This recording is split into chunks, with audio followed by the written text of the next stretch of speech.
हुजूर ये गिंजास शरीफ की सरजमी है। हुजूर ख्वाजा गरीब नवाज, हुजूर ख्वाजा गरीब नवाज के चहीता, हुजूर ख्वाजा गरीब नवाज के लख्ते जिगर, हुजूर ख्वाजा गरीब नवाज का एक चिराग जो आपके सरजमी गिंजास शरीफ में चमकता हुआ नजर आता है, जिनको दुनिया हुजूर ख्वाजा पीर मोहम्मद शाह अलैहि रहमा के नाम से जानती है। इनकी भी एक करामत जो बड़ी दुनिया में मशहूर है, लोग जानते हैं, मोहल्ले मुआसरे वाले इस वाकया को जानते हैं। लेकिन मेरे कहने का मकसद सिर्फ इतना है कि दुनिया चाहे कुछ भी कहे, अल्लाह रब्बुल इज्जत किसको अपना करीब बना ले ये कोई नहीं जानता।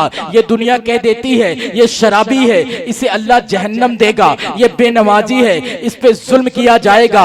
लेकिन ना मेरे भाइयों, अल्लाह रब्बुल इज्जत किसको कब अपना करीबी बना ले, कब किसको अपना करीब बना ले, कब किसकी जबान में कितना ताकत देख ले, आप इस वाकया से सीख ले। हुजूर ख्वाजा गरीब नवाज के चहीते लख्ते जिगर, हुजूर ख्वाजा गरीब नवाज, हुजूर ख्वाजा गरीब नवाज के चिराग गिंजास शरीफ की सरजमी है। हुजूर ख्वाजा पीर मोहम्मद शाह अलैहि रहमा का दरबार का एक प्यारा वाकया मैं आपके समातों के हवाले कर देता हूँ। इनके दरबार में एक मुरीद हाजिर होता है, अर्ज करता है, ऐ मेरे पीरो मुर्शिद, मैं अपने दोस्त को अपने साथ लाया हूँ जो काफी दिनों से परेशान है, काफी दिनों से परेशान है। बीमारी के मारे डॉक्टरों ने जवाब दे दिया है, पैर में इतना बड़ा जख्म है कि डॉक्टरों ने ये ऐलान कर दिया है कि पैर को काट कर हटाना पड़ेगा, पैर को काट कर हटाना पड़ेगा। ऐ मेरे पीरो मुर्शिद, आप इनके लिए दुआ कर दे ताकि मेरा दोस्त सही सलामत हो जाए। इतना कहने के बाद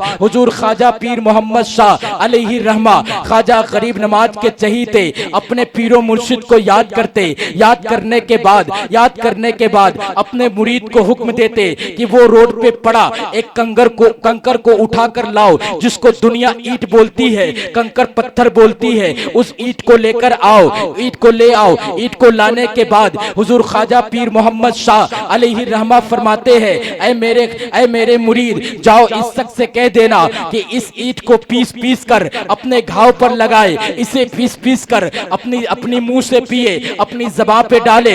इंशाअल्लाह ताला मौला के फजलो करम से, ख्वाजा गरीब नवाज के फैजान से इसका बीमारी, इसका मर्ज दूर हो जाएगा। बस इतना कहना था। वो मुरीद के हुक्म की वो मुरीद अपने पीर के हुक्म की तामील बजा लाया, पत्थर को रोड से उठा लिया, उसी पत्थर को दवा समझ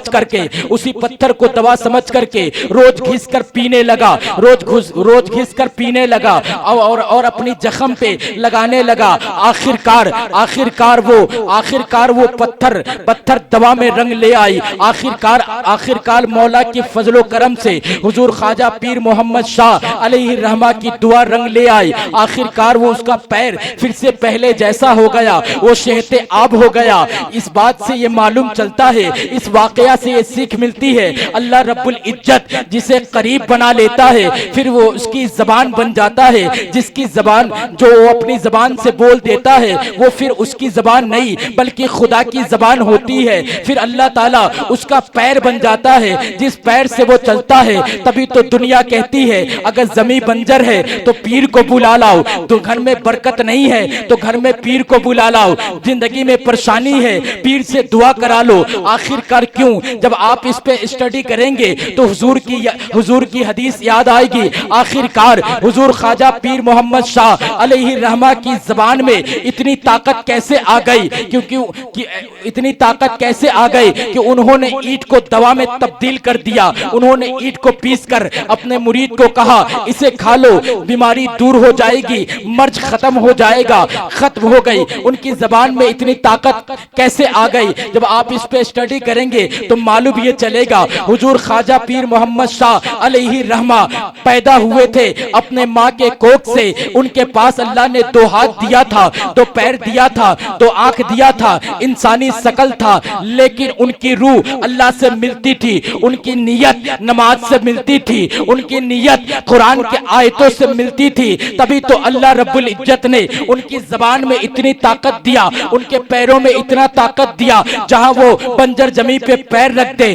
तो वो जमीन हरियाली हो जाती थी, जिसके लिए दुआ कर देते थे दुआ कबूल हो जाती थी। दादा तेगली शाह रहमतुल्लाह रिजवान के दरबार में एक मुरीद गया, अर्ज करने लगा, हुजूर बारिश बहुत हो रही है, बारिश बहुत हो रही है, लिल्लाह आप दुआ करते ताकि बारिश बंद हो जाए। हुजूर हुजूर हुजूर दादा सरकार सुरकाई शरीफ ने, हुजूर दादा तेगली शाह रहमतुल्लाह अलैह ने जैसे दुआ के लिए हाथ उठाया, बारिश बंद हो गई। एक और मुरीद पहुंचा, कहने लगा, हुजूर बारिश बंद हो गई है, खेत में अभी पानी नहीं भरा है, आप जरा दुआ करते, बारिश नहीं हो रही है। जैसे हुजूर दुआ करते रिमझिम रिमझिम बारिश होने लगती है। आखिर इतनी ताकत उनकी जबान में आई कैसे? मेरे भाइयों, उन्होंने अल्लाह के करीबी हासिल किया था, उन्होंने अपनी जवानी को दीन में ढाल दिया था। तो आप तमामी हजरात से गुजारिश है, आप ये ना सोचे कि मेरी उम्र बाकी है, अभी तो मैं नौजवान हूँ, मेरी उम्र बाकी है, अब इबादत कर लूंगा, अब मौला की तरफ माइल हो जाऊंगा।